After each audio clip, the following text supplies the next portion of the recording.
Meruem was born complete. Every instinct accounted for, every response pre-calibrated. He emerged from the cocoon knowing exactly what he was, and exactly what everyone else was worth. Nothing.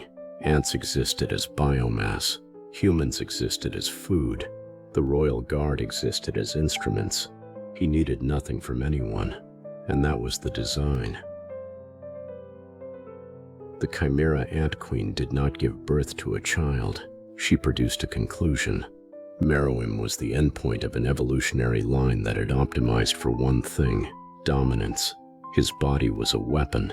His intellect was instantaneous. He mastered Gungai in days, dismantled world-class champions in hours, and processed strategic information faster than any human mind could. But the most telling detail is not what he could do.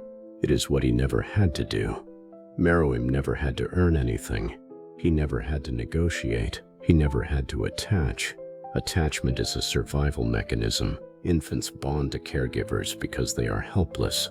Meruem was never helpless. He walked out of the womb fully formed, fully armed, and fully alone. In Kohlberg's framework, this is stage 1 morality in its purest expression.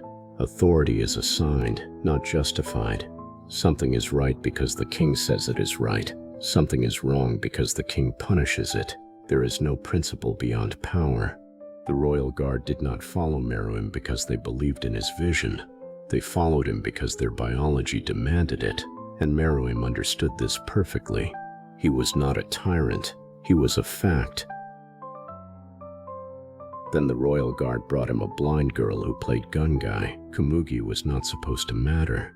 She was a human, a resource. Her only value was in her game, and once Meruem had extracted that value, she would be discarded. That was the equation.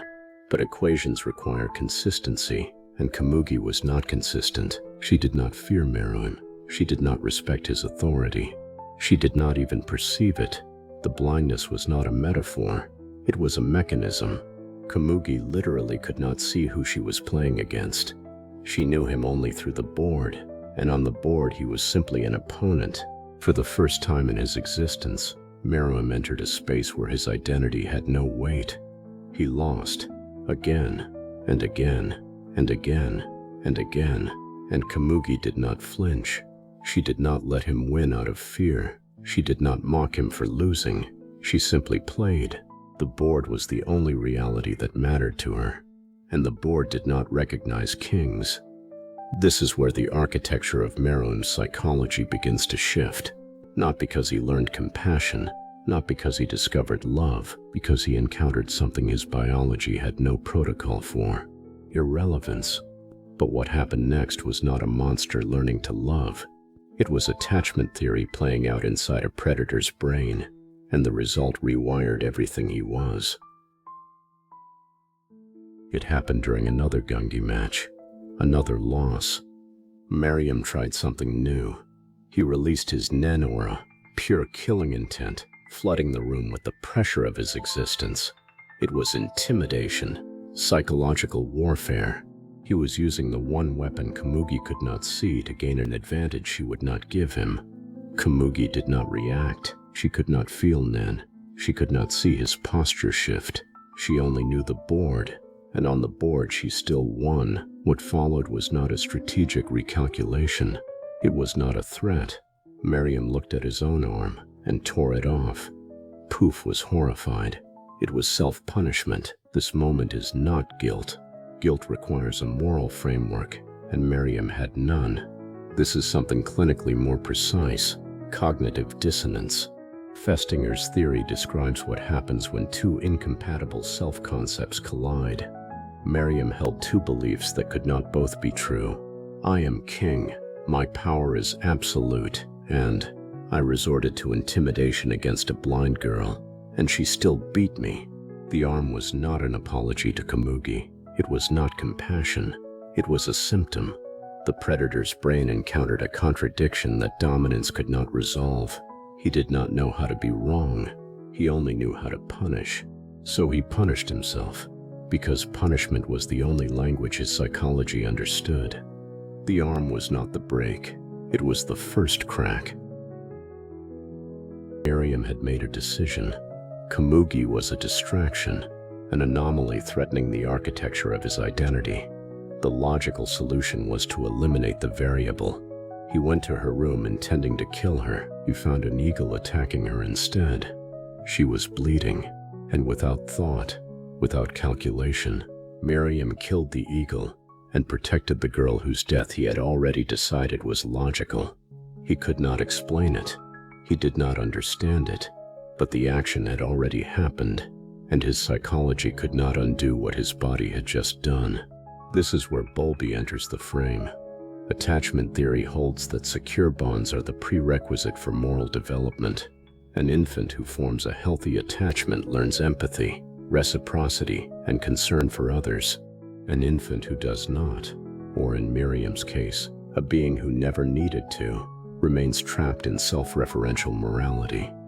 Komugi became Meruem's first secure attachment, not through affection, through consistency.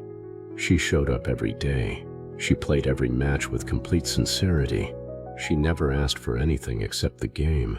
And in doing so, she provided the one thing Meruem's biology had never prepared him to receive, a relationship without hierarchy. The result was Kohlberg in Fast Forward.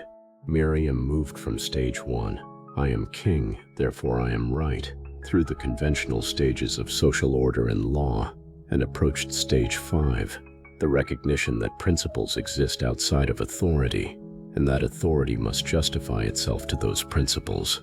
You can see it in his posture. The early Meruem holds himself above everyone, literally looking down. The later Meruem bows his head before palm. He kneels. He does not demand submission from Netero. He requests dialogue. The predator did not become gentle. He became principled. The final scene is not a redemption arc. Meruem does not apologize for his nature. He does not renounce his crimes. He does not ask for forgiveness from anyone. He simply sits across from Komugi for one last game. The poison is already in his blood. He knows he is dying. He knows she is dying beside him. And he chooses to spend his final moments not commanding, not conquering, not asserting his identity as king. He chooses to be present. This is the logical endpoint of attachment restructuring identity. Meruem was born complete, a closed system that required nothing from anyone. Komugi opened the system, and once opened, it could not be closed again. The king who emerged from the cocoon as a conclusion died as something his designers never intended. A person, the king who was born complete, died needing one thing he was never designed to need, someone to sit across from. Subscribe. We go deeper here. Every time.